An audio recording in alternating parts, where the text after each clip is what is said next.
Liam was a charming child, and everyone who saw him couldn't help but comment on his appearance. When his mother took him out in his stroller, the women in the neighborhood would often mistake him for a little girl, offering compliments about his beauty. Claire, Liam's mother, enjoyed the attention, thanking them for their kind words. At 3 years old, Liam appreciated the attention but didn't yet understand the difference between being a boy and being mistaken for a girl. The truth was that Claire had always longed for a daughter, not a son. She was not upset by the confusion about Liam's gender, and she even encouraged it. She dressed him in beautiful dresses and accessories, making sure he was always presented in a way that matched her vision. Liam, unaware, simply enjoyed the affection and care from those around him, all while his mother continued to guide how he was seen.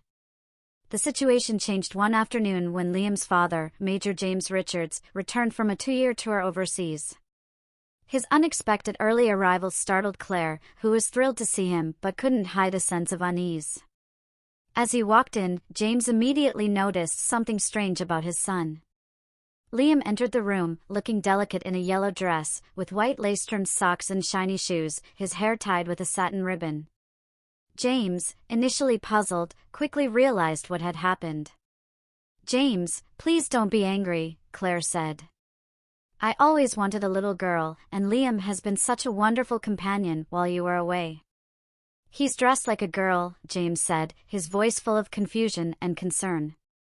"I know, but it's been a way for us to bond," Claire explained. "He's been my little helper, and it feels right for us."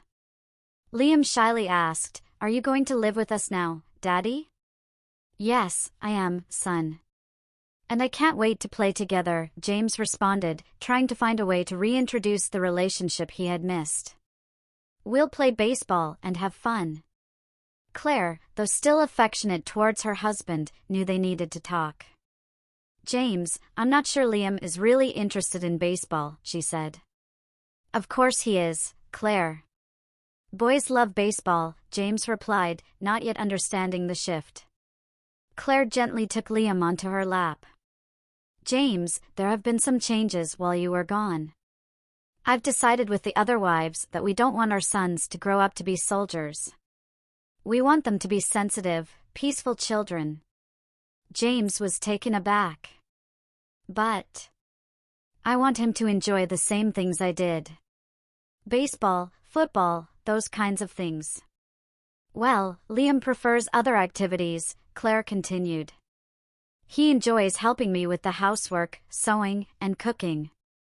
He doesn't want to play rough sports." Liam nodded, clinging to the side of his dress, a small smile on his face. "Wait," James said, realizing the gravity of the situation. "So, you're serious? You want him to be raised like this?" Claire had anticipated this moment and hoped she'd be strong enough to face it. She looked her husband in the eye and said, "Yes, James, I want Liam to embrace a different identity." Upon hearing this, Liam rushed into his mother's arms, and she reassured him, "It's okay, sweetie. Daddy needs time to understand what's best for you." She whispered in his ear, "You're my little girl, and I'll make sure Daddy doesn't change you back." Liam, nodding, waved hesitantly to his father and went off to play in his room. "James," Claire began, her tone soft but firm, "I love you, but in the 2 years you've been gone, Liam and I have developed a very close bond, and we're both happy this way.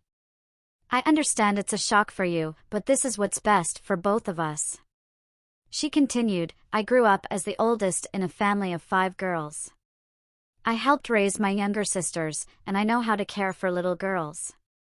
When you left, I missed my sisters, and Liam became my closest companion. I just wanted to share my love with him the way I did with them." James listened carefully as his wife explained her actions. Claire continued, "One rainy day when Liam was 3, he was restless after coloring all morning, and I had an idea. It wasn't the first time I had thought about it. A few weeks after you left, I went to a store and bought dresses, slips, panties, hair ribbons, socks, and little shoes, all for him. I went shopping as if I were buying for a girl." The saleswoman seemed confused, but I didn't explain myself. "When we got home, I put everything away, unsure if I'd ever have the courage to actually dress him. Claire paused, then went on, that rainy day, I took the coloring book from Liam and said, "Come here, sweetie." I told him I had a special surprise for him. His little eyes lit up, and I showed him the new items I had bought, a pink pair of lace-trimmed panties. James was captivated as he listened to her recount the moment. She continued, I said, "Hold on to Mommy's shoulder and step into your new panties, dear." I didn't give him a choice. I felt it was important not to make it seem strange to him. James, I can't describe the feeling I had when I pulled them up. It felt so right, like I was finally giving him the girl I had always wanted. Claire smiled as she relived the moment. Liam looked so cute in the pink panties, and I could tell he felt good in them, too, because he smiled a little. I told him, "That's right, sweetie. You look so pretty in your new things. All girls love wearing pretty clothes." Her excitement grew as she went on. I knew this was just the beginning. I reached for the petticoat I had bought for him and showed it to him, hoping he would accept it without protest. James asked, "How did he react?" "I think he was mesmerized," Claire said. "He seemed almost lost in the moment." I had to snap him back to reality and said, "Put your arms up so I can put this on you." "Did he resist?" James asked, his voice tinged with concern. "No," Claire replied. "He didn't resist. In fact, he sighed when I put the petticoat on him, and he seemed to embrace it. You know, James, you'll never guess what happened next." "What?" James asked, his curiosity piqued. "He started crying, just like a little girl, and hugged me around the waist," Claire said. I think the whole experience overwhelmed him. Claire felt a strong connection with Liam at that moment, but she realized she needed to ease the tension. She smiled and said, "Sweetheart, you look beautiful. Can you twirl for Mommy and show me how your skirt moves?" Liam, following her request, spun around and looked like a picture of grace. Claire, delighted, grabbed a camera and captured the moment.